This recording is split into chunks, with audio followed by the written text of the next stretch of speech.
It was a quiet Tuesday evening in Abuja. The sun had almost gone down, and the city was beginning to wear its usual night look, the mix of busy lights, sirens, and the calm sound of distant traffic. Aloy Ejimakor, Nnamdi Kanu's lead counsel, had just finished a long day of legal consultations. His mind was heavy. Every new court date brought fresh complications, new filings, and endless arguments from the prosecution. But beyond the legal battles, what weighed him down most was the silence of many powerful men from the southeast, people who once praised Nnamdi Kanu in private but acted blind in public. As he packed his files, his phone rang. The name that appeared on the screen surprised him. It was a top politician from the southeast, a man who once served as a state governor and now held a federal position. His name carried weight in Abuja and back home. The man's voice came calm but firm. "Aloy, my brother, I heard you're still in Abuja. Can we talk this evening? Somewhere private?" Aloy hesitated for a moment. He knew this man had strong political ties, and in the current climate, such meetings could easily be misinterpreted. But curiosity got the better of him. He agreed, and they fixed a time and place, a quiet lounge in one of the city's high-end hotels. An hour later, Aloy arrived. The lounge was dimly lit, soft music playing in the background. The politician sat in a corner booth, dressed neatly in a simple senator's attire. 2 phones lay on the table beside a glass of mineral water. His face carried the calm confidence of a man used to power. When he saw Aloy, he stood up with a warm smile and extended his hand. "My learned friend," he said in a friendly tone. "You still carry the same fire in your eyes. Please, sit." They exchanged pleasantries for a few minutes, talks about the heat in Abuja, the state of insecurity back home, and the usual complaints about the system. But Aloy didn't come for small talk. After a few moments, he leaned forward and went straight to the point. "Sir, I know you're a busy man, so let me go straight. You know what is happening with Nnamdi Kanu's case. The Southeast is restless. The people are losing patience. Many of our youths feel abandoned. We need strong voices, especially from people like you. Why is it that no top leader from our region is boldly speaking up? Why this silence?" The politician didn't answer immediately.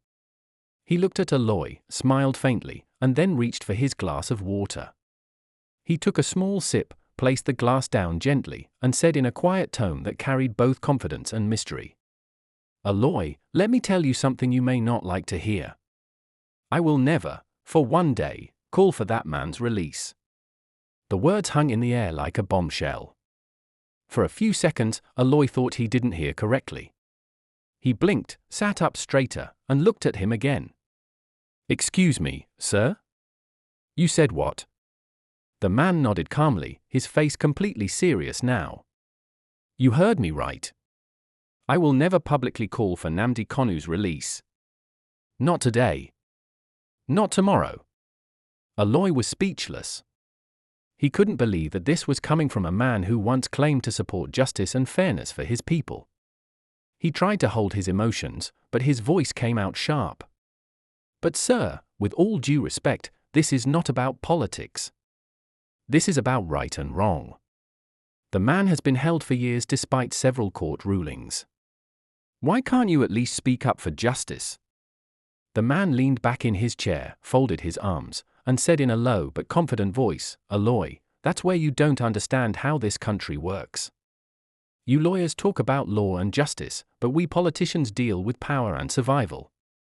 Calling for Kanu's release is not in my interest. Abuja will see me as a problem.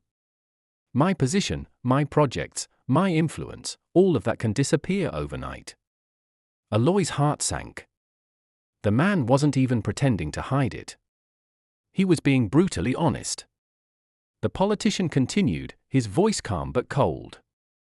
"You think they don't know the truth in Abuja? They know. But they also know who benefits from silence. And I can't destroy my career just to please a crowd.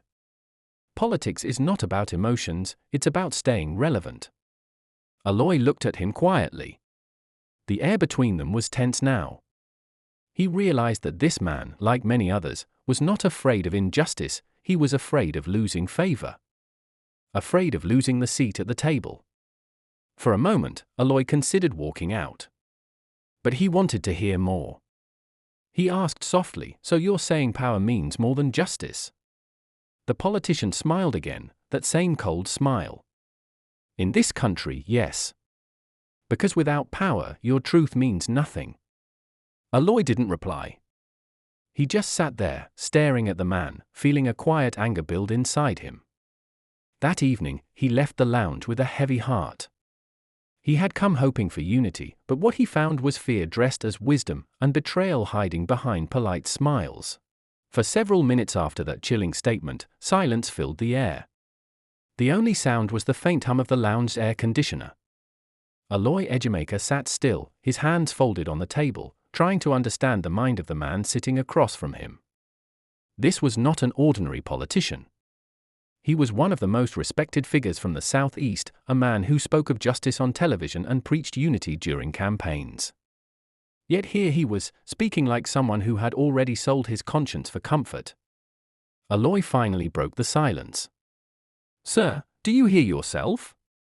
Do you realize how dangerous what you just said is? Nnamdi Kanu is not just one man in prison, he represents the cry of millions of people who feel voiceless. How can you, of all people, stay quiet?" The politician looked up slowly. His eyes were calm, almost empty. He smiled faintly before replying, "My dear Aloy, let me be honest with you. I understand what you are saying. I know Kanu's case is painful. I know the injustice. But you see, in this country, truth doesn't pay bills. Courage doesn't build bridges. The system is built to reward loyalty to those in power, not loyalty to your conscience." He leaned forward, lowering his voice. "You are a lawyer. You deal with papers, laws, and courtrooms. But we deal with men, real men who decide who eats and who starves. If I stand up tomorrow and say free Nnamdi Kanu, those same men will cut me off. I will lose everything. They will call me an agitator, a sympathizer, an enemy of the state. And when that happens, nobody will come to defend me." Aloy was quiet for a while. His mind went to the countless times he had been harassed, threatened, and followed simply because he was defending Kanu. But still, he had never thought of giving up. He looked at the politician and said quietly, "So you would rather keep your seat and lose your soul?" The man gave a soft laugh, shaking his head. "You talk like someone who doesn't understand how Nigeria works. My brother, the truth is, in this game, survival is everything. It's not about what you believe, it's about what keeps you in the room. Once you are out, you are forgotten. Power protects, even when it is unjust." Aloy could not believe the level of coldness in his tone. There was no guilt, no hesitation, just a straight calculation of what was convenient. He realized that this was not just about fear, it was about greed, ego, and pride. These men loved their comfort more than they loved their people. He sighed deeply and said, "Sir, when you look at the faces of our people, when you see the pain in the villages, the soldiers on the streets, the checkpoints, the fear, doesn't it touch you even a little?" The politician nodded slowly. "It does. But feeling sorry changes nothing. The people will always suffer, whether I speak or not. That's how this country has been since independence. You think shouting or protesting will change it? No. The only thing that changes in Nigeria is who benefits from the suffering." He looked away briefly, then added, "And let me tell you something, Aloy. Even if Kanu is released tomorrow, do you think it will end? Another person will rise, and the circle will start again. You are wasting your time trying to fix what can't be fixed." Those words hit Aloy harder than anything he had heard before. He realized that the real sickness in the Southeast was not just injustice from outside, it was hopelessness from within. The leaders no longer believed in change. They were too used to sitting at the table of power to care about those who were starving outside. Aloy spoke softly, but his words carried weight. "History will judge us all, sir. Maybe not today, but it will. Because when a people are silent in the face of injustice, their silence becomes their guilt. The man gave a small smirk and replied, "History doesn't feed families. Survival does. You can write all the judgments you want, but at the end of the day, only the living tell the story." Aloy sat back, breathing slowly. He had seen corruption before, but this was something deeper, the death of conscience. It was not about fear anymore. It was about a generation of leaders who had learned how to live comfortably beside injustice. As the politician's phone rang, he picked it up immediately and answered with a warm smile, switching from cold truth to friendly laughter within seconds. Watching him, Aloy saw how easily these men changed faces, how quickly they hid behind charm while selling their people piece by piece. When the call ended, Aloy rose from his seat. He looked at the man and said quietly, "Sir, you may have power, but you've lost something more valuable, your voice." The politician looked at him without emotion and replied, "And your voice won't save you either, my friend. Be careful." Aloy left that lounge with a heavy heart, realizing that the silence of powerful men was not ignorance, it was a choice. A choice to protect themselves at the expense of truth. The night after that meeting, Aloy Ejimakor didn't sleep. He sat by his hotel window, watching the city lights fade into darkness. Abuja looked peaceful from up there, but in his mind, it was a city full of hidden battles, quiet betrayals, unspoken fears, and people who smiled in public but plotted in private. The politician's words kept echoing in his head, "I will never, for one day, call for that man's release." Those words burned like fire. Aloy had met many politicians before, but this one conversation revealed everything wrong with the leadership of the Southeast. It was not just the government in Abuja holding Nnamdi Kanu, it was the silence of his own people that made it possible. He thought of how Nnamdi Kanu had once stood for the same people who were now too afraid to speak.